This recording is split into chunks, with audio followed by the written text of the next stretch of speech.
કેમ છો મિત્રો? Welcome back to lecture number 3.2 data manipulation language DML commands જે છે એ આપણે introduction to SQL chapter number 3 જે છે એની અંદર આજે આપણે ડિસ્કસ કરશું. સો આજના લેક્ચરની આઉટલાઇન છે DML insert select update delete મતલબ વેરિયસ DML કમાન્ડ્સ જે છે એને આપણે આજના લેક્ચરની અંદર ડિટેલમાં જોવાનો ટ્રાય કરશું. સૌથી પહેલાં વોટ ઇઝ DML લાસ્ટ લેબની અંદર મતલબ લાસ્ટ લેક્ચરની અંદર આપણે ડિટેલમાં નહીં બટ શોર્ટમાં એને જોયેલું છે કે while DDL deals with structure of table એટલે કે DDL કમાન્ડ આપણે લાસ્ટ લેક્ચરમાં જોયા કે અલગ અલગ સ્ટ્રક્ચર જે છે ટેબલનું ક્રિએટ કરવું ઓલ્ટર કરવું ડ્રોપ કરવું એ બધું આપણે DDL કમાન્ડથી કરતા હોય છે બટ DDL કમાન્ડ જે છે એ બેઝિકલી સ્કેલેટન બરાબર એના સ્ટ્રક્ચર જોડે કે આપણે એક્ઝામ્પલ આપે તો હ્યુમન બોડી જોડે કે એક સ્કલ હશે બે હાથ હશે પછી બે પગ હશે મતલબ આવું આખું સ્ટ્રક્ચર જે છે એ જે છે એ ડિફાઇન કરે DDL કમાન્ડ એટલે કે ટેબલની અંદર કેટલા કોલમ્સ હશે દરેક કોલમનો ડેટા ટાઈપ શું હશે એ બધું સ્કેલેટન જે છે એ DDL કમાન્ડ ડિફાઇન કરશે but DML deals entirely with the data inside the table કે ડેટાની અંદર મતલબ શું હશે કે એક્ઝેક્ટલી સ્ટ્રક્ચર તો આપ્યું બટ સ્ટ્રક્ચરની અંદર એક્ઝેક્ટલી શું હશે કેટલું ફેટ ભરીશું બરાબર કયા કલરની સ્કિન યુઝ કરીશું આ બધી જે બી વસ્તુ છે જો આપણે SQLથી કમ્પેર કરીએ તો એની અંદર કેટલા સ્ટુડન્ટ્સ હશે દરેકે દરેક સ્ટુડન્ટનો ઈમેલ આઈડી શું હશે ફોન નંબર શું હશે નામ શું હશે એનરોલમેન્ટ નંબર શું હશે કઈ બ્રાન્ચીસ હશે આ બધી વસ્તુ જે છે એની જોડે એટલે કે એક્ઝેક્ટ ડેટા જોડે જે છે એ ડીલ કરશે DML કમાન્ડ એને આપણે હ્યુમન બોડી જોડે સ્કેલેટન અને મેટ બરાબર એની જોડે કમ્પેર કરતા હોય છે ફોર DML કમાન્ડ્સ જે છે એ છે insert adding new rose of data તમારે અલગ અલગ ડેટા જે છે રોઝ ટપલ વાઇઝ એટલે કે રેકોર્ડ વાઇઝ એન્ટર કરવું હોય તો તમે ઇન્સર્ટની મદદથી કરી શકો છો સિલેક્ટ જે છે એ રિટ્રીવિંગ ઓર વ્યુઇંગ ડેટા એટલે કે તમારે એ ડેટા નાખ્યો બટ હવે જરૂર પડી ત્યારે અલગ અલગ ફોર્મેટમાં એને પાછો ક્વેરી કરવી છે રિટ્રીવ કરવો છે પાછો જોઈએ છે તમારે બરાબર ડિસ્પ્લે કરવો છે તો તમે સિલેક્ટનો યુઝ કરશો અપડેટ જે છે એ મોડિફાઈંગ એક્ઝિસ્ટિંગ ડેટા કે તમે એકવાર ફર્સ્ટ ટાઈમ જ્યારે એન્ટ્રી કરો ત્યારે તમે ઇન્સર્ટનો યુઝ કરશો બટ પાછળથી ફોર એક્ઝામ્પલ કોઈ સ્ટુડન્ટના CGPA ચેન્જ થયા આવું કંઈક કરવું છે તો તમે અપડેટનો યુઝ કરશો નેક્સ્ટ છે ડિલીટ રિમૂવિંગ ડેટા કોઈ એક આખી બેચ પાસ આઉટ થઈ ગઈ હવે સ્ટુડન્ટ છે જ નહીં અથવા એડમિશન કેન્સલ કરાવી લીધું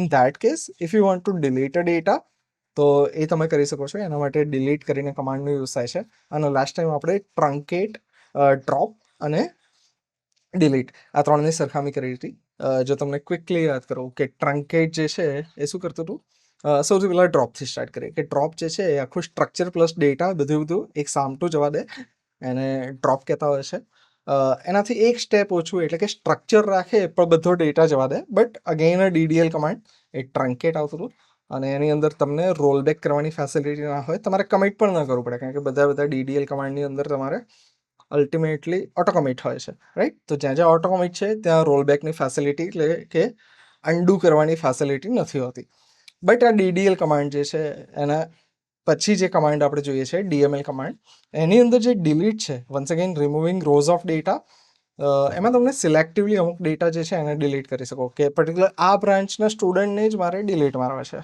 અથવા કોઈ એવા સ્ટુડન્ટ કે જેને ડિટેન્શનમાં નાખી દેવામાં આવ્યા છે બરાબર તો એને ડિલીટ મારવા છે આવું કંઈક કરવું હોય તો we can do using delete હવે એને ડિટેલમાં આ સ્લાઇડમાં આપણે જોવાના જ છીએ હવે ક્રુશિયલ ડિફરન્સ ફ્રોમ DDL અહીં આપણે ડિસ્કસ કર્યું એ પ્રમાણે કે DML commands are not automated DDL command automatically commit થઈ જતા હતા when you run an insert or update statement the changes are held temporarily in RAM buffer કે changes જે કંઈ પણ છે તમારા એ RAM ની અંદર રહેશે ચેન્જીસ બધા થઈ ગયા they are not permanently returned to the hard drive એટલે કે જ્યાં બી તમારો SSD છે ક્લાઉડ છે જ્યાં બી તમારો ડેટા સ્ટોર છે ત્યાં એ નહીં થાય until you explicitly type commit જ્યાં સુધી તમે કમિટ એટલે કે લોક કિયા જાય એવું તમે નહીં બોલો ત્યાં સુધી એ બધું રેમમાં રહેશે હાર્ડ ડિસ્કમાં એટલે કે સ્ટોરેજમાં નહીં જાય રિયલ ડેટાબેઝમાં નહીં જાય if you make a mistake you can type roll back even after commit કરી દીધી અને પછી બી તમારે કરવું છે તો you can roll back right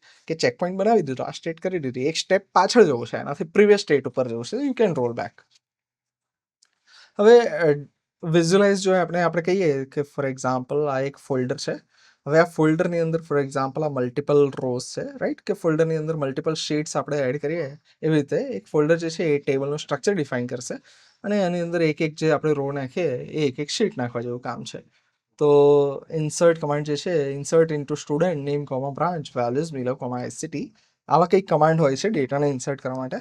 અને એકવાર ઇન્સર્ટ કરેલો ડેટા છે એને તમારે અપડેટ કરવું છે કે બ્રાન્ચને સી જ્યાં જ્યાં છે ત્યાં આઈટી કરી નાખવી છે. તો એવું તમે કરી શકો છો. હવે અપડેટની અંદર એક ટ્રેપ છે, અપડેટમાં ડિટેલમાં આપણે જોઈશું, બટ અહીંયા તમને એકવાર જો બતાવ્યું છે તો ડિસ્કસ કરી લઈએ કે if you execute update statement but forget where clause, કે અપડેટ તમે લખ્યું બટ વેર નથી લખ્યું, તો શું થશે? Database assumes you meant everything, એટલે કે એવરીવન, બધી જગ્યાએ આ વસ્તુ તમારે અપડેટ કરી દેવી છે કોઈ સિલેક્ટિવ કન્ડિશન વગર. So it is dangerous. તમે ઇન્ટેન્સલી જ્યારે કરવા માંગતા હોય ધેટ ઇઝ ગુડ, બરાબર, but most of the time you want use it. હવે એક્ઝેક્ટલી ઇન્સર્ટ કમાન્ડથી આપણે શરૂઆત કરીએ. તો first of all inserting into specific column, કે તમારે ઇન્સર્ટ કરવું છે બટ બધો ડેટા નહીં. You want to insert into specific column. તમારી પાસે અમુક કોલમનો ડેટા છે, તમારે એને જ ઇન્સર્ટ કરવો છે. અને સિન્ટેક્સ છે, you can specify exactly which columns you are providing data for, કયા ડેટા તમે હાલ ઇન્સર્ટ કરવા માંગો છો. અને સેફેસ્ટ મેથડ છે, સેફેસ્ટ કેમ છે એની ઉપર આપણે પાછળથી ફોકસ કરશું. સિન્ટેક્સ એની છે ઇન્સર્ટ ઇન્ટુ ટેબલ નેમ, કયા ટેબલમાં ઇન્સર્ટ કરવું છે. કોલમ 1, કોલમ 2, કોલમ 3, એટલે કે કઈ કોલમ્સની વેલ્યુ તમે હાલ ઇન્સર્ટ કરો છો અને એ કોલમની કઈ વેલ્યુઝ. તો વેલ્યુ 1, વેલ્યુ 2, વેલ્યુ 3, કે આ કોલમમાં આ વેલ્યુ નાખવાની, આ કોલમમાં આ વેલ્યુ નાખવાની અને આ કોલમમાં આ વેલ્યુ નાખવાની, અને કયા ટેબલમાં તે ટેબલ નેમ તમે અહીંયા આપી શકશો. એક્ઝામ્પલ અહીંયા આપેલું છે કે ઇન્સર્ટ ઇન્ટુ સ્ટુડન્ટ, જે આપણે પ્રીવિયસ લેક્ચરમાં કર્યું હતું એ ટેબલથી આપણે કન્ટિન્યુ કરશું. એનરોલમેન્ટ નંબર, ફર્સ્ટ નેમ અને જેન્ડર, આ જે 3 જે છે એને જો આપણે જોઈ લઈએ તો insert into student, enrolment number, first name અને જેન્ડર. મારી પાસે 3 અલગ કોલમ જે છે એની વેલ્યુઝ છે. એક સ્ટુડન્ટનો મારી પાસે એનરોલમેન્ટ નંબર છે, ફર્સ્ટ નેમ છે અને જેન્ડર છે. આઈ ડોન્ટ હેવ એના CPI કેટલા છે, એની લાસ્ટ નેમ શું છે મને નથી ખબર. તો હાલ જેટલો ડેટા છે એટલો મારે નાખવો છે. તો what I can do, insert into student, enrolment number, first name, gender, values 101, મિલો અને એમ. ફર્સ્ટ જે તમે કોલમ સ્પેસિફાઈ કરી એની વેલ્યુ તમારે ફર્સ્ટ આપવી પડશે, સેકન્ડ જે આપી એની વેલ્યુ સેકન્ડ, થર્ડ જે આપી એની વેલ્યુ થર્ડ. તમે જે સિક્વન્સમાં કોલમનું નામ લખો એ સિક્વન્સમાં તમારે અહીંયા ડેટા આપવાનો રહેશે. એ તમારે કેરફુલી કરવું પડશે. Character strings like Milo and M must be enclosed in single quotes. Numbers like 101 do not need quotes. Numbers છે અથવા તો રિઝર્વડ કીવર્ડ લાઈક નલ છે, આ બધી વેલ્યુને તમારે કોટ નહીં પહેરાવવા પડે, બટ એ સિવાયની જે બી સ્ટ્રિંગ છે એ બધાને તમારે સિંગલ કોટ્સ પહેરાવવા પડશે. ફોર એક્ઝામ્પલ મિલો અને એમ. What happens to missing column, કે તમે એવું કર્યું કે મારી પાસે જેટલો ડેટા છે એટલો નાખ્યો, બટ જે મિસિંગ કોલમ છે એનું શું? તો એના માટે એ છે કે in the previous example we only provided data for 3 columns. What happens to last name, CPI and date of birth, જેનો ડેટા આપણે નથી આપેલો. ઓટોમેટિક નલ ઇન્સર્શન, એટલે કે if column is not specified, a database automatically assigns it to value of null, એટલે કે unknown, આ value મને નથી ખબર, for that specific row. Example જે છે કે એક્ઝેક્ટલી જો આપણે ડેટા પહેલા પ્રમાણે નાખશું તો કંઈક આવું થશે કે એનરોલમેન્ટ નંબર એમાં 101, ફર્સ્ટ નેમ આપણે આપ્યું તો મિલો, લાસ્ટ નેમ નહોતું આપ્યું તો ત્યાં નલ એટલે કે બ્લેન્ક રહેશે, બરાબર, જેને એ ડેટાબેઝ નલ તરીકે ટ્રીટ કરશે. જેન્ડરમાં એમાં આપ્યું હતું ડેટ ઓફ બર્થ અને CPI, એ બંનેની અંદર બી નલ રહેશે. This fails if missing column has a not null constraint. તમે અમુક જ ક્રાઇટેરિયા આપ્યો, બટ તમે એમાં એવી કોલમ જ્યાં તમે નોટ નલ વાળો કન્સ્ટ્રેન્ટ આપ્યો તો કે આમાં હું નલ વેલ્યુ એક્સેપ્ટ કરવાનો જ નથી, રાઈટ, એ જગ્યાએ જો તમે ખાલી રાખ્યું, એનો ડેટા નહીં સપ્લાય કરો અને તમે જો આનો ટ્રાય કરો છો, ફોર એક્ઝામ્પલ અહીંયા એક્ઝામ્પલ કે ડેટ ઓફ બર્થને હું નોટ નલ જો કરું છું કે આ કોલમ જે છે એની વેલ્યુ હું કોઈ દિવસ ખાલી નહીં એક્સેપ્ટ કરું, અને તમે ખાલી આવો કમાન્ડ એક્ઝિક્યુટ કરો કે પ્રીવિયસ કમાન્ડ, રાઈટ, કે તમે જો આવો કમાન્ડ એક્ઝિક્યુટ કરો છો જ્યાં તમે 3 જ વેલ્યુ આપો છો, ડેટ ઓફ બર્થ આપતા જ નથી, તો એ કેસમાં શું થશે, તમે નોટ નલ વાળો ક્રાઇટેરિયા આપેલો છે, કન્સ્ટ્રેન્ટ આપેલો છે, તો ડેટાબેઝ ટોટલી એ વસ્તુ એક્સેપ્ટ નહીં કરે, રાઈટ. હવે સેકન્ડ મેથડ છે કે સિલેક્ટિવ કોલમ નહીં, you want to insert all the columns, કે દરેક કોલમનો ડેટા તમારે આપવો છે. કે if you are providing data for every single column in the exact order, જે ઓર્ડરમાં આપ્યો છે એ ઓર્ડરમાં આપવું જરૂરી છે, કારણ કે તમે અહીંયા નામ નહીં લખો. They were defined when the table was created. You can skip writing column names. થોડી ક્વેરી સિમ્પલ થઈ જશે, but again you have to write all the values. Example આપેલું છે કે insert into table name, values, value 1, value 2, value 3. Example છે insert into student. આગળનું example જોઈ લઈએ પહેલા, કે ઇન્સર્ટ ઇન્ટુ સ્ટુડન્ટ પછી તમારે કોલમ નેમ્સ આપવા પડતા હતા કોમા કરીને, રાઈટ, જે અહીંયા નીકળી જાય છે. કે ઇન્સર્ટ ઇન્ટુ સ્ટુડન્ટ. હવે કોલમ નેમ આપવાની જરૂર નથી, કારણ કે તમે બધા કોલમની વેલ્યુ આપો છો. વેલ્યુઝ હવે ફર્સ્ટ નેમ, સૌથી પહેલા enrolment number, first name, last name, પછી જેન્ડર, ડેટ ઓફ બર્થ અને સીપીઆઈ. આ બધા સિક્વન્સમાં જે સિક્વન્સમાં તમારા ટેબલમાં કોલમ છે એ સિક્વન્સમાં તમે આપશો. That is necessary condition, right? If someone later uses alter table to add a new column, this insert statement inside your code will instantly crash. હવે અહીંયા એવું કહેવા માંગે છે કે તમે ફોર એક્ઝામ્પલ SQL ક્વેરી લખો છો ને એની અંદર આવો કંઈક કમાન્ડ આપેલો છે, અને જેની અંદર તમે શું કરો છો કે એ વખતે જે તે ટાઈમે તમારા ટેબલની અંદર 6 કોલમ હતી, તમે 6 કોલમનો બધો ડેટા આપવો છે. એ વખતે સ્ક્રિપ્ટ જો રન કરો છો that will run. But in future તમે કોઈ બી મોડિફિકેશન કરે અને ટેબલમાં બીજી 1 કે 2 કોલમ એડ કરી, અથવા એનું રિવર્સ તમે જો એને ડિલીટ કરી, તો એ કેસમાં શું થશે? એ કેસમાં જ્યારે આ એક્ઝેક્ટ ટેબલને ઇન્સર્ટ કરવા જશે કે તમે કોલમનું નામ તો આપ્યું નથી, હવે તમે 6 કોલમ નાખો છો તો 7મી કોલમનું શું? તો ધીસ વોન્ટ એક્સેપ્ટ, કારણ કે તમે કોલમ નામ નહીં આપ્યા. એ કેસમાં તમે જો કોલમ નામ આપેલા હતા પ્રીવિયસ વાળું, ફોર એક્ઝામ્પલ ધીસ વન, તો અહીંયા જો ઇનિશિયલી મારી પાસે 6 કોલમની જો 60 કોલમ બી થઈ ગઈ તો બી ધીસ વિલ વર્ક, કારણ કે અહીંયા સ્પેસિફિકલી આપણે કીધેલું છે કે એનરોલમેન્ટ નંબર જે છે એનું આ છે, ફર્સ્ટ નેમનું આ છે અને આ છે. બાકીના બધામાં નલ રાખવાનું, આઈ ડોન્ટ કેર, બરાબર? તો બાકીના બધામાં નલ કરી દેશે, ગિવન કે નોટ નલ કોઈ બી કોલમનો ન હોય જેનો ડેટા તમે સપ્લાય નથી કરેલો. હવે નેક્સ્ટ છે ઇન્સર્ટિંગ એક્સપ્લિસિટ નલ્સ. હવે જ્યારે તમારી પાસે અમુક ડેટા નથી બટ તમારે કોલમના નામ નહીં લખવા, એ કેસમાં તમે શું કરશો? For example, vote if you are using method 2, હમણાં જે આપણે રિસેન્ટલી જોઈએ, but you don't know the student CPI yet, કે તમારી પાસે સીપીઆઈ નથી, બાકીનો બધા ડેટા છે. તો એ કેસમાં શું થાય કે તમે કંઈક આ રીતે લખી શકો કે insert into student values 103 Rahul Shah male અને ડેટ ઓફ બર્થ, અને જે નથી એની જગ્યાએ ખાલી તમે NULL લખશો. બટ અહીંયા સ્પેસિફિકલી નોટિસ કરો કે ઇવન ધો તમને આ સ્ટ્રિંગ લાગતી હોય, but it is not string, it is keyword, લેંગ્વેજનો પાર્ટ છે, જેથી તમે એને જે સિંગલ કોટ છે એના વગર કહેશો. જો ભૂલથી તમે સિંગલ કોટ કરી દીધા તો એ શું કરશે? એને એક ડેટા તરીકે ટ્રીટ કરશે કે યુઝર કંઈક NULL લખ્યું છે, બરાબર? એને નલ તરીકે જે ડેટાની લેંગ્વેજ છે એના પ્રમાણે જે મિનિંગ આપેલો છે કે આને બ્લેન્ક છે, ખાલી રાખવાનું, કે મારી પાસે ડેટા નથી, એ પ્રમાણે જે સેટિંગ કરેલું એ રીતે નહીં થાય, એવું માનશે કે યુઝરે આ ડેટા સ્ટોર કર્યો છે.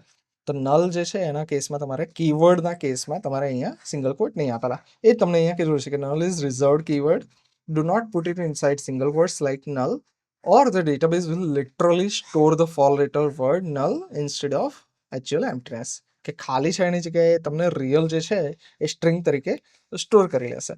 હવે નેક્સ્ટ જે છે ઇન્સર્ટ કરવાનું કામ પતી ગયું, ટેબલમાં ડેટા તો આવી ગયો, બટ હવે વ્યૂઝ બનાવવા છે, મતલબ રિયલમાં કોઈ એપ બનાવી છે, તો we need to fetch data. તેના માટે સિલેક્ટ કમાન્ડ આવે છે. તો બેઝિક ડેટા રિટ્રીવલ કઈ રીતે કરશો? તો select statement is use to fetch data from database. It returns a result table cold as result set, કે રિઝલ્ટમાં તમને કોઈક ડેટા આપશે કોઈ બી ટેબલમાંથી, બરાબર? સિલેક્ટિંગ સ્પેસિફિક કોલમ્સ, જેને આપણે પ્રોજેક્શન ઓપરેશન કહેતા હોય છે, રિલેશનલ એલ્જિબ્રા આપણે આગળ જોઈએ એ પ્રમાણે. કઈ રીતે? Select first name comma CPI from student. તો ફ્રોમ જે છે એ શું આપશે કે આ ટેબલમાંથી ડેટા જોઈએ છે, અને એ ટેબલમાંથી ડેટા જોઈએ છે તો કઈ કોલમ જોઈએ છે? 2 કોલમ. મારી પાસે બહુ બધો ડેટા હોય, અલગ અલગ ફિલ્ડ, બરાબર? બટ મારે બધા ટેબલની જરૂર નથી, મારે ખાલી નામ જોઈએ કે આ સ્ટુડન્ટ છે, એનું ફર્સ્ટ નેમથી હું ઓળખું છું સ્ટુડન્ટને, અને એનું SPI કે CPI જોઈએ છે. તો આવું ખાલી સિમ્પલી લખું તો બધા સ્ટુડન્ટને મારી પાસે નામ અને એના CPI જે છે એ મળી જશે. કે select first name comma CPI from student. This returns a report showing only names and CPI, hiding other columns. બાકીની કોલમ જે છે એ તમને નહીં બતાવે, ભલે ડેટાબેઝમાં છે. હવે એવા કેસમાં જ્યારે તમારે બધી કોલમ જોઈતી હોય તો you can specify wild card star, કે તમે સ્ટાર લખશો સિલેક્ટ સ્ટાર ફ્રોમ સ્ટુડન્ટ, તો એસ્ટ્રિસ્ક અથવા સ્ટાર જે છે acts as wild card, meaning all the columns that dumps entire table from your screen. હવે અહીંયા વેર કરીને જે આગળ જોઈશું એવી કોઈ કન્ડિશન નહીં આપેલી, મતલબ રોનું ફિલ્ટરિંગ નહીં કરેલું, અને કોલમનું ફિલ્ટરિંગ જે આપણે કોલમનું નામ આપીને કરી શકીએ એ પણ નહીં કરેલું, મતલબ કોઈ બી જાતનું ફિલ્ટરિંગ નથી. એનો મતલબ એ થયો કે સ્ટુડન્ટ ટેબલમાં જેટલો ડેટા પડેલો છે, એટલે કે જેટલી કોલમ્સ છે અને જેટલી રો છે એ બધો ડેટા અમને આપશે. હવે આ એક સિલેક્ટની જે છે ફનેલ તમને અહીંયા ડિઝાઇન કરીને આપેલી છે. બટ એ જોતા પહેલાં આપણે આગળની સ્લાઇડ જે છે એને થોડું જોતા જઈએ. એક નજર મારીએ તો કંઈક એવું છે કે સોર્સ એટલે કે ક્યાંથી તમારે ડેટા લેવાનો છે એના માટેનું આપણે જોયું કે ટેબલ ફ્રોમની અંદર જે તમે આપશો ને કે ફોર એક્ઝામ્પલ ફ્રોમ સ્ટુડન્ટ, અહીં આપણે ફ્રોમ સ્ટુડન્ટ એટલે કે કયા ટેબલમાંથી. હવે અહીંયા તમે એક ટેબલ પણ આપી શકો, મલ્ટિપલ પણ આપી શકો છો, તો એ તમે ફ્રોમ ટેબલની મદદથી આપી શકો છો. નેક્સ્ટ જે છે એ છે કે વેર જે છે એ કન્ડિશન ચેક કરશે કે where CPI greater than 8, where gender is equals to M. આવું કોઈ બી કન્ડિશન તમારે મારવી છે કે મારે આટલા સ્ટુડન્ટ જ જોઈએ, આવા સ્ટુડન્ટ જ જોઈએ, આવું કંઈક ફિલ્ટરિંગ મારવું છે ડેટાબેઝમાંથી, તે તમે કરી શકો છો. અને એટલે કે આ પહેલું જે છે એ કયા ટેબલમાંથી, એમાંથી કેટલા સ્ટુડન્ટ એટલે કે કેટલા રેકોર્ડ એટલે કે રોનું ફિલ્ટરિંગ પહેલાં વાગશે. અને પછી સેકન્ડ જે છે એ આવશે કોલમનું ફિલ્ટરિંગ કે હવે ચલો તમારે CPI ગ્રેટર ધેન 8 વાળો ડેટા જોઈએ છે, પણ એમાં કયો ડેટા જોઈએ છે, તો ખાલી ફર્સ્ટ નેમ અને CPI 2 કોલમ જોઈએ છે, તો તમે એ સિલેક્ટની મદદથી કરી શકશો, રાઈટ. ઓકે, હવે વેરને ઓફિશિયલી જોઈએ આપણે. તો usually you don't want to see a thousands of rows, you only want specific ones. The where clause acts as filter condition કે જનરલી ટેબલની અંદર ઘણો બધો ડેટા હશે. જો તમે એમેઝોન, ફ્લિપકાર્ટ, યુટ્યુબ આવી બધી સાઇટને જો તો there are millions of user of that app. તો જ્યારે બી તમે વેર કન્ડિશન વગર કરશો તો બધો ડેટા મળશે which is generally you don't want. તો એ કેસમાં તમે શું કરશો, આવું કંઈક select column 1, column 2 from table name where condition this condition is matching, right. Example છે અહીંયા આપેલું છે તમને કે ફાઇન્ડ ઓલ ફિમેલ સ્ટુડન્ટ. તમારી પાસે જે ડેટાબેઝ છે તમારે મેલ સ્ટુડન્ટ નહીં, ખાલી ફિમેલ સ્ટુડન્ટ જે છે એ કેટલી છે એનો ડેટા જોઈએ છે. તો તમે કરશો select star from student where gender is equals to F. હવે અહીંયા સ્ટાર કર્યો એનો મતલબ એ થયો કે બધી કોલમ, મારે સ્ટુડન્ટનો બધો ડેટા જોઈએ છે, બધી કોલમ જોઈએ છે, બટ કેવા સ્ટુડન્ટ કે જે ફિમેલ સ્ટુડન્ટ છે, રાઈટ. નેક્સ્ટ એક્ઝામ્પલ છે find student with CPI higher than 8.0 કે તમારે સ્ટુડન્ટ જોઈએ છે કેવા 8થી ઉપર CPI એવા. હવે અહીંયા શું લખેલું છે, select first name, last name, CPI from student where CPI greater than 8. હવે એક લાઇનમાં લખો અથવા આ રીતે લખો, તમે ગમે તે કરી શકો, it is your choice, but this will look much clear, સમજવામાં ઇઝી રહેશે, વાંચવામાં ઇઝી રહેશે કે કઈ કોલમ લેવાની છે. તો first name, last name, CPI, જે અહીંયા આપણે બધી કોલમ લીધી હતી સ્ટારથી, અહીંયા આપણે સિલેક્ટિવ કોલમ લઈશું કે મારો બધો ડેટા નહીં જોતો, I just want first name, last name અને CPI. કયા ટેબલમાંથી, once again same table, student table આપણું, અને where CPI is greater than 8.0, right. કે 8થી ઉપર CPI હોય એટલા સ્ટુડન્ટ, અને એના ખાલી મારે ફર્સ્ટ નેમ, લાસ્ટ નેમ અને CPI જોઈએ છે. આવું કંઈક કરવું છે. એટલે સિલેક્ટથી આપણે પ્રોજેક્શન કરશું, પેલાથી આપણે રોનું સિલેક્શન કરશું. નેક્સ્ટ જે છે એ છે એનાટોમી, કે આખો જે સિલેક્ટ વાળો ક્લોઝ છે, આગળ આપણે બહુ બધી અલગ એના કન્ડિશન્સ જોઈશું. તો ઓવરઓલ કેવું લાગશે એનું એક બિગ પિક્ચર તમને આપેલું છે કે તમને સમજ પડે કે એક્ઝેક્ટલી શું છે. તો જો આવી કંઈક લાગે કોમ્પ્લેક્સમાં કોમ્પ્લેક્સ સિલેક્ટ ક્વેરી, જો તમે જો મતલબ આનાથી કોમ્પ્લેક્સ હોઈ શકે, બટ જેમાં બધા કીવર્ડ આવી જાય કે select department, average of salary from employee E, join department D on E.department ID is equal to D.ID, where join date is greater than this, group by department, having average salary greater than this, order by this. હવે આ query જે છે એમાં કેટલી વસ્તુ આપણે જોઈ, select વાળું આપણે જોઈ લીધું, ફ્રોમ જોઈ લીધું, વેર જોઈ લીધું, બાકીના હવે આપણે 1 by 1 જોવાના છીએ. હવે આ એક્ઝેક્ટલી શું કરે છે આ સ્લાઇડને આપણે રિવિઝિટ કરીશું when we are done with all the other keywords લાસ્ટમાં, રાઈટ. બટ કંઈક આવું મતલબ તમે કરી શકો છો કે જે બી કસ્ટમ તમારી નીડ્સ હોય એ બધા ટાઈપનો ડેટા તમે ફેચ કરી શકો છો with just using this keywords. હવે for example imagine a university table, you want to see which states your student came from. કે તમારી પાસે સ્ટુડન્ટનો ટેબલ છે અને તમારે ચેક કરવું છે કે આ ટેબલની અંદર કયા સ્ટેટના મારી પાસે સ્ટુડન્ટ છે. જો તમે આવી ક્વેરી લખો કે સિલેક્ટ સ્ટેટ ફ્રોમ સ્ટુડન્ટ, કે સ્ટેટવાળી કોલમ છે એને સીધી ખાલી પ્રિન્ટ કરી દો, તો શું થશે, પહેલો સ્ટુડન્ટ એનો સ્ટેટ ગુજરાત, બીજો સ્ટુડન્ટ એનો સ્ટેટ રાજસ્થાન, ત્રીજો સ્ટુડન્ટ એનો state for example Maharashtra, once again ચોથો સ્ટુડન્ટ ગુજરાત. તો ગુજરાત, મહારાષ્ટ્ર, રાજસ્થાન, ગુજરાત, મતલબ તમને આ રીતનો ડેટા મળશે કે ફોર એક્ઝામ્પલ 500 સ્ટુડન્ટ છે તો એ બધા 500 એન્ટ્રીઝ તમને મળશે. But this is not what you want. તમારે શું જોઈએ છે કે કેટલા સ્ટુડન્ટ છે, મતલબ કેટલા સ્ટેટ છે, મતલબ કયા રાજ્યમાંથી મારી યુનિવર્સિટી કે મારી કોલેજમાં સ્ટુડન્ટ એડમિશન લે છે, હાલ ભણે છે, એવું કંઈક ચેક કરવું હોય તમારે, તો તમારે ડિસ્ટિંક્ટ કે એકવાર આવી ગયું તો બરાબર છે, હવે ગુજરાતને 10 વાર પ્રિન્ટ કરવાની જરૂર નથી. So this will print Gujarat 500 times, Maharashtra 200 times. Example આપે છે. Not very useful. તો તમે શું કરશો? Distinct keyword આનો યુઝ કરશો. Use immediately after select to return only distinct values, removing all the duplicate rows from the output. Example એનું આપેલું છે કે ખાલી આ જે કમાન્ડ હતો select state from Gujarat, એમાં એક keyword એડ કરી દેવાનો right after select કે select distinct state from student. તો એ શું કરશે? ફર્સ્ટ ટાઈમ જ્યારે ગુજરાત આવ્યું ત્યારે એને પ્રિન્ટ કરશે, બટ પછી રાજસ્થાન આવ્યું ફર્સ્ટ ટાઈમ એ પણ પ્રિન્ટ કરશે, મહારાષ્ટ્ર આવ્યું ફર્સ્ટ ટાઈમ એ પણ પ્રિન્ટ કરશે, બટ વન્સ અગેન જો ગુજરાત આવ્યું તો નહીં પ્રિન્ટ કરે, કારણ કે ઓલરેડી એને પ્રિન્ટ કરીને તમને આપી દીધેલું છે. યુ વોન્ટ ડિસ્ટિંક્ટ તમે કીધેલું છે તો એ તમને એક જ વાર આપશે. સો ધીસ ઇઝ ઇટ, જેથી તમને ક્લીન લિસ્ટ મળશે. નેક્સ્ટ જે છે કે આઉટપુટ આવ્યું પણ ઘણીવાર એવું હોય કે એ રીડેબલ ના હોય, તમે ટેકનિકલ નામ આપેલા હશે કે સમટાઈમ્સ કોલમ નેમ્સ આર અગલી ઓર ટુ ટેકનિકલ, મતલબ તમે પ્રોપરલી નહીં આપેલા, અંડરસ્કોર વાપરેલા છે અથવા ટેકનિકલ નામ આપેલું છે, તો you can temporarily rename them in output report using alias. હવે જે તમારો વ્યૂ તમે આઉટપુટ જસ્ટ આપી રહ્યા છો ત્યાં જ કોલમનું નામ ચેન્જ થશે, રિયલ ટેબલમાં કોલમનું નામ ચેન્જ નથી થતું. This is the key distinction, right? એ તમારે સમજવાનું છે. રિયલ ટેબલમાં તમારે ચેન્જ કરવો છે કોલમનું નામ, તો you need to use DDL commands, alter table કરીને કમાન્ડ આવતો હતો જે આપણે જસ્ટ હમણાં જોઈ ચૂક્યા છે લાસ્ટ લેક્ચરમાં. તો select first name as, for example તમે ડેટાબેઝની અંદર આવું કંઈક વાપરેલું છે ફર્સ્ટ અંડરસ્કોર નેમ. હવે આવું તમે વ્યૂમાં બતાવો, ઇટ વોન્ટ લુક ગુડ. તો તમે શું કરશો કે select first name as student name, તમે આ રીતે નોર્મલી લખતા હો છો. અને અહીંયા ખાસ જોજો કે આપણે ડબલ કોટની અંદર આપતા હોય છે જ્યારે સ્પેસ કે એવું કંઈક આવે ત્યારે.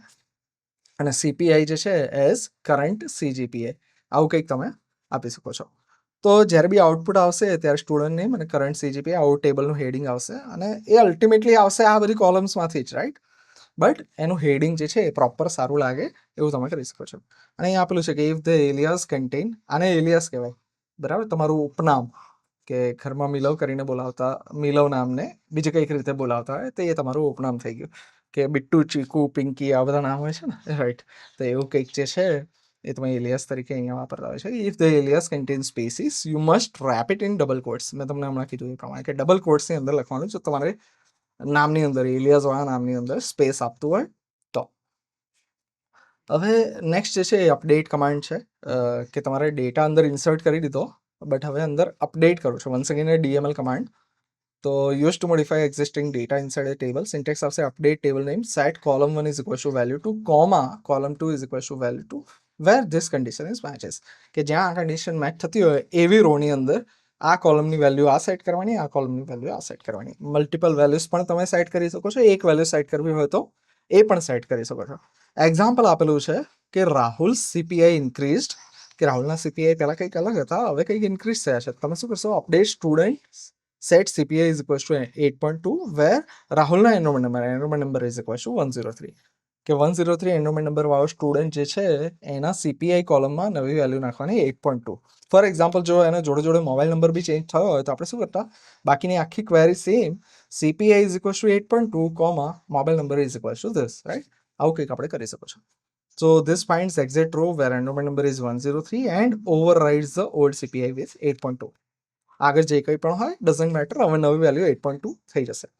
મલ્ટિપલ કોલમ અપડેટ કરવી છે કે for example student gets married changing her last name and she also request to have her missing date of birth, કે ડેટ ઓફ બર્થ એના ડેટાબેઝમાં મિસિંગ હતી પ્લસ સી ગોટ મેરિડ, તો એને surname change કરવી છે. તો આપણે student set last name is equal to Sharma અને date of birth is equal to this where enrolment number is equal to 102. એટલે કે જે સ્ટુડન્ટનો એનરોલમેન્ટ નંબર 102 છે એની લાસ્ટ નેમ હવે આ સેટ કરવાની, ડેટ ઓફ બર્થ આ સેટ કરવાની. You can do it, right?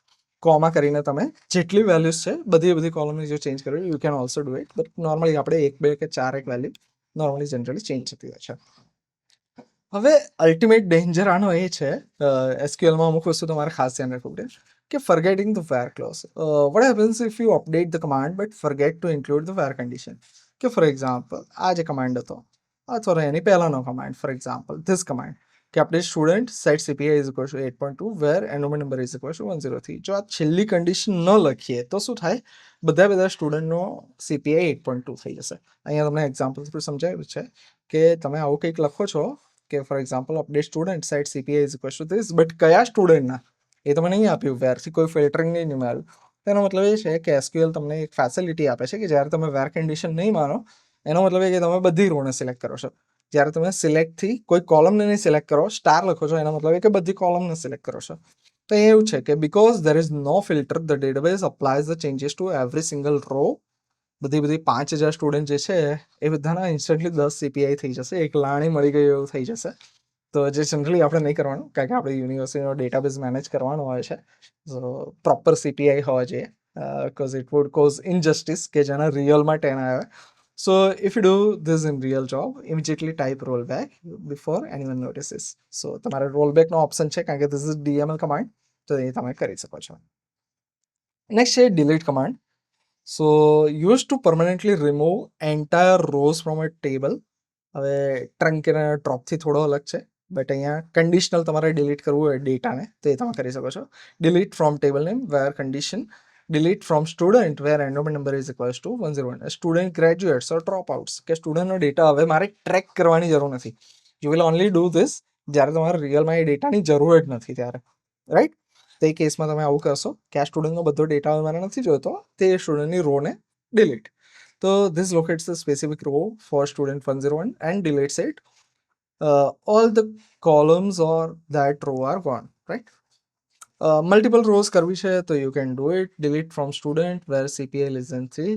આ કન્ડિશન મેચ કરતી જેટલી રો હોય, પછી એક સ્ટુડન્ટ હોય કે 1000 સ્ટુડન્ટ હોય, it will delete all, બરાબર? તો where clause can target multiple rows simultaneously. Delete all the student whose CPI is less than 3. Command અહીંયા છે. હવે વન્સ અગેન જે અપડેટમાં ડેન્જર હતો એ વેર ક્લોઝને તમે ભૂલી જાઓ, તેનો મતલબ એ ડિલીટ ફ્રોમ સ્ટુડન્ટ. કોઈ કન્ડિશન નહીં આપી, મતલબ you want to select everything, તો બધી વસ્તુ ડિલીટ કરે છે. Just like update, if you forget where clause, this will delete every single row in the table. Functionally it acts exactly like truncated table. મતલબ exactly કામ તો same જ કરશે. ટ્રંકેટ ટેબલ બી એવું જ કરતું હતું કે બધો ડેટા જતો રહે, આપણે એ જ કરે છે. બટ પેલું DDL કમાન્ડ છે, હાર્ડ ડિસ્કના લેવલ ઉપર જઈને, જે લેવલ ઉપર DDL કમાન્ડ કામ કરતો એ લેવલ ઉપર જઈને ડિલીટ કરતો હોય છે. અહીંયા શું કરશે, જે બી બધા કમાન્ડ છે એ બધાને ડિલીટ કરશે, but it will give you facility to roll back. કારણ કે ડિલીટ કરે હાલ રેમમાં જ છે, તમે કમિટ કરશો પછી લોક થશે. કમિટ કર્યું તો મતલબ તમને રોલ બેકની ફેસિલિટી મળશે. તો તમારી પાસે બે એક ઓપ્શન છે ડિલીટ કરવા માટે. This is safer option, that is dangerous option. આ સેફર છે, but it is slower. Performance જ્યારે મેટર કરતો હોય કે you really want to delete, તો તમે એ કેસમાં કરશો. બટ બાકી તમે ટ્રંકેટનો યુઝ કરી શકો છો. So this is the summary of this particular lecture કે DML મેનિપ્યુલેટ્સ ધ ડેટા મીટ, એટલે કે રિયલ ડેટા જે છે એને મેનિપ્યુલેટ કરશે, નોટ ટેબલ સ્કેલ. ટેબલના માળખા જોડે એ ચેન્જીસ નહીં કરે, બટ અંદરના ડેટા જોડે કરશે. DML commands are not auto committed. તમારે દરેક પછી મતલબ જ્યારે તમે મલ્ટિપલ કમાન્ડ્સ જે છે એને કરીને પણ કમિટ કરી શકો છો. મતલબ વેનેવર યુ વોન્ટ કે એક ચેક પોઈન્ટ બનવો જોઈએ ત્યારે તમે કમિટ કરશો. Insert adds new rows, omitted columns get null. Insert કરતી વખતે તમે અલગ અલગ રોઝને એડ કરી શકો છો. જે રોની વેલ્યુ તમે, જે કોલમની વેલ્યુ તમે નહીં આપેલી હોય ત્યાં તમે null value automatically DBMS fill કરી દેશે. સિલેક્ટ જે છે એ ડેટાને રિટ્રીવ કરવા માટે આવે. વેર જે છે એમાં ફિલ્ટરિંગ કરશે. ડિસ્ટ્રિક્ટની મદદથી તમે ડુપ્લિકેટ્સને રિમૂવ કરી શકો છો. આપણે સ્ટેટવાળું એક્ઝામ્પલ જોયું હતું, ઇફ યુ ગાઈઝ રિમેમ્બર. અને એઝ જે છે એ તમારા ટેકનિકલ કે મતલબ અગલી નેમ્સ આપેલા હોય કે ફર્સ્ટ અંડરસ્કોર નેમ, તેને બ્યુટિફુલ વેમાં, પ્રેઝન્ટેબલ વેમાં લાવવું હોય તો તમે એઝ કરીને ટેમ્પરરીલી એને રિનેમ કરી શકો છો. અપડેટ મોડિફાઈઝ ડેટા, ડેટાને મોડિફાઈ કરવો છે કોઈ કન્ડિશનના બેઝિસ ઉપર, તો એ તમે કરી શકો છો. અને એના માટે તમે મોટા ભાગે you want to use where clause. But for example કે એવું થયું કે કોઈ એક ઇન્સ્ટિટ્યૂટે પોતાનું નામ જ બદલ્યું છે, તો એ કેસમાં you want to apply that change to all the student, તો એ કેસમાં વેર ક્લોઝ નહીં આપો તો એ ચાલશે. So it is once again a careful usage requirement કે અપડેટ અને ડિલીટ વખતે તમારે where clause most of the time તમે વાપરશો. જ્યારે નહીં વાપરો ત્યારે તમારે 2 વાર વિચારી અને પછી એવું કરવું છે. Delete removes individual rows, always use where clause. So delete જે છે એ તમને ઇન્ડિવિજ્યુઅલ રોઝ સિલેક્ટિવલી ફિલ્ટર મારીને ડિલીટ કરવા દેશે. અને વેર ક્લોઝ એમાં બી તમારે જેવી રીતે અપડેટમાં યુઝ કરવો છે એના કરતાં અહીંયા ખાસ કેરફુલી યુઝ કરવું છે. So that is it about lecture number 3.2. આની અંદર DML કમાન્ડ્સ જે છે એને આપણે ડિટેલમાં જોયા છે. Hope it was helpful. જો હેલ્પ મળી હોય તો લાઈક કરો, કમેન્ટ કરજો જેથી મોટિવેશન બન્યું રહે, અને શેર ઇટ ટુ સ્ટુડન્ટ્સ જેનો સિમિલર ઇન્ટરેસ્ટ છે, ડીબીએમએસ જોડે થોડું સ્ટ્રગલ કરી રહ્યા છે. આઈ એમ ટ્રાઇંગ કે ડિપ્લોમા આઈસીટી જીટીયુના જે બી કંઈ લેક્ચર્સ છે અને એકદમ સિમ્પલેસ્ટ ટર્મમાં તમને અહીંયા એક્સપ્લેન કરી દઉં. So thank you.